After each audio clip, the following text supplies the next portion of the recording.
Hello friends, welcome to judicial affair. आज हम जितने भी इम्पोर्टेंट लीगल अपडेट्स हैं 18 अगस्त 2021 के, वो हम इस वीडियो में डिस्कस करेंगे वन बाय वन। सबसे पहला आर्टिकल जो हम इस वीडियो में डिस्कस करेंगे वो रहेगा सुप्रीम कोर्ट के 9 जजेस की रिकमेंडेशन दी गई है कोलिजियम के द्वारा।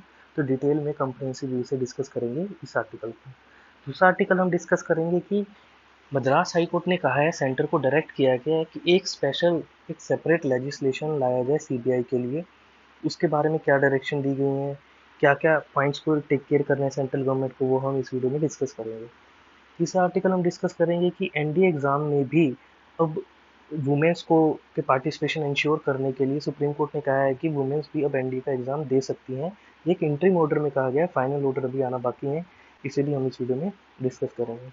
जो फोर्थ आर्टिकल हम डिस्कस करेंगे इस वीडियो में वो है ईडी टेन्योर के कंट्रोवर्सी से रिलेटेड। एनफोर्समेंट डायरेक्टर के टेन्योर को लेके कंट्रोवर्सी चल रही है।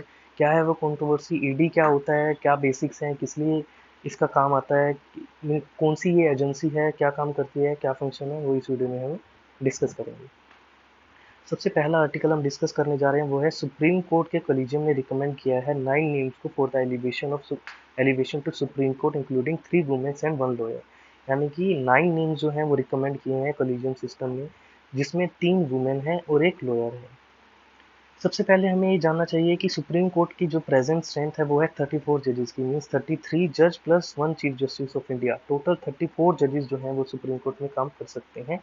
और ये जो है स्ट्रेंथ ये इंक्रीज की गई थी 2020 में। प्रीवियस स्ट्रेंथ जो थी वो थी 31 की, यानी कि 30+1, 30 जजेस प्लस 1 चीफ जस्टिस।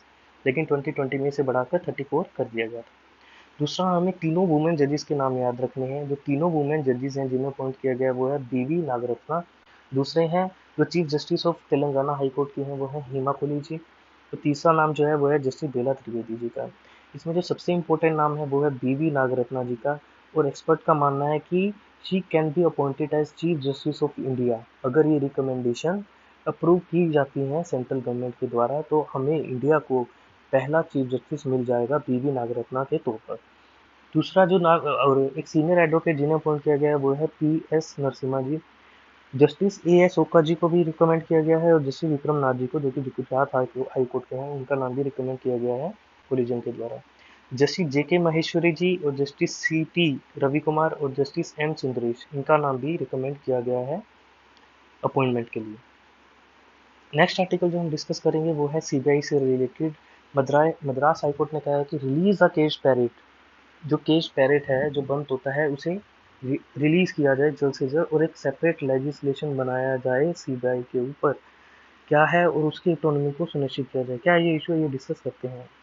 एक्चुअली सबसे पहले हमें जानना होगा सीबीआई की जो अपॉइंटमेंट है, कॉन्स्टिट्यूट किया गया था सीबीआई को, वो किया गया था 1963 में मिनिस्ट्री ऑफ होम अफेयर्स के द्वारा अंडर ए स्पेशल रेजोल्यूशन जो उन्होंने पास किया था।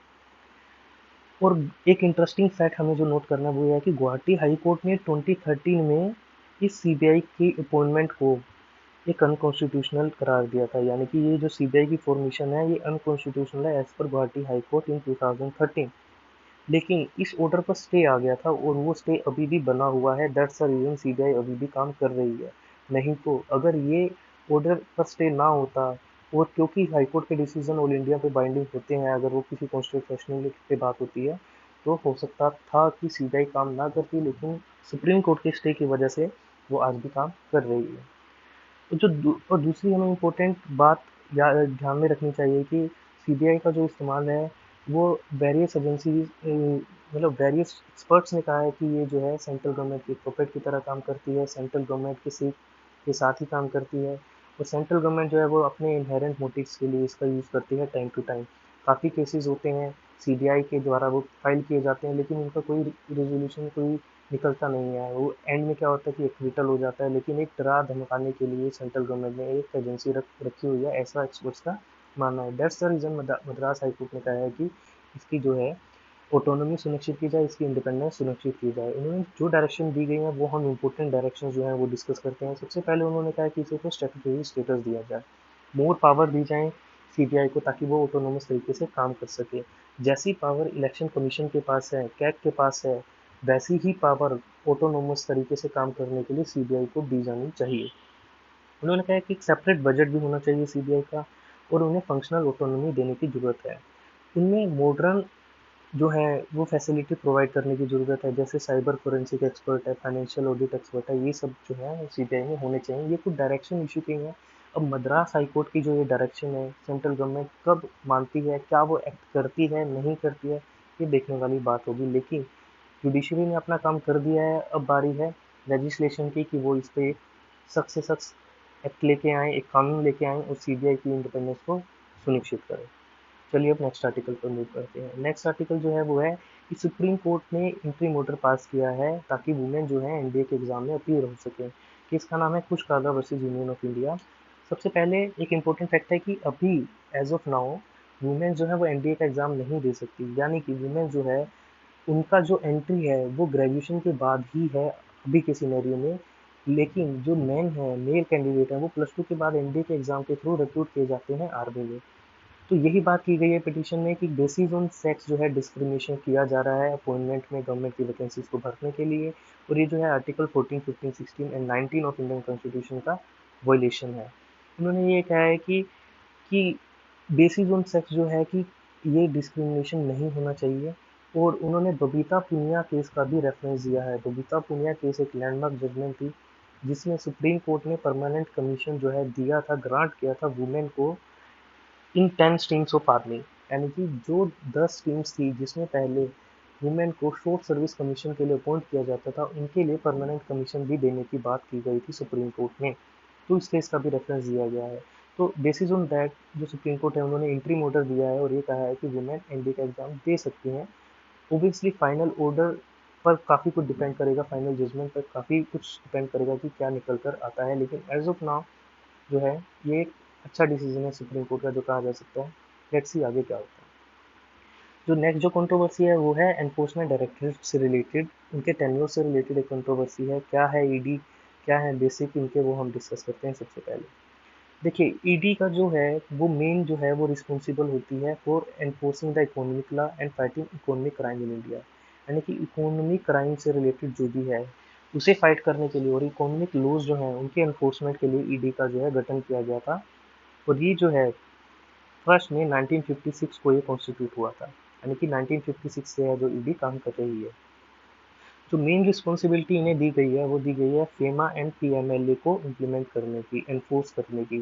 यानी कि फेमा क्या है, फॉरेन एक्सचेंज मैनेजमेंट एक्ट, और पीएमएलए क्या है, prevention of money laundering act. अब हम बेसिक से डिस्कस करते हैं, सिंपल लेमन लैंग्वेज में डिस्कस करते हैं ईडी का काम क्या है। देखिए जितने भी इकोनॉमी से रिलेटेड स्कैम होते हैं, मनी लॉन्ड्रिंग से रिलेटेड केस होती है, जहाँ पे भी इकोनॉमिक फाइनेंशियल केसेस इन्वॉल्व हो जाते हैं, जैसे यस बैंक का स्कैम था। यस बैंक के जो प्रोमोटर्स थे उन्होंने बताया ही नहीं कि इतना कुछ उन्होंने लोन दिया है वो रिकवर नहीं हो रहा, उन्होंने अपनी बैलेंस शीट में शो ही नहीं किया। तो इस तरह के केसेस जो है वो ईडी हैंडल करता है। जो 2G स्कैम था, इतना बड़ा स्कैम हुआ, वो भी जो है वो ईडी ही हैंडल करता है। कोई भी मनी लॉन्ड्रिंग का कोई भी केस है, अगर कोई प्रॉपर्टी सीज करनी है मनी लॉन्ड्रिंग के लिए तो ईडी ही काम करता है। यानी फाइनेंशियल रिलेटेड मैटर्स को जो भी है वो डील करता है। फेमा पीएमएलए को इन्फोर्स करने के लिए ईडी डील करता है। ये तो हमने बेसिक डिस्कस कर लिए ईडी के।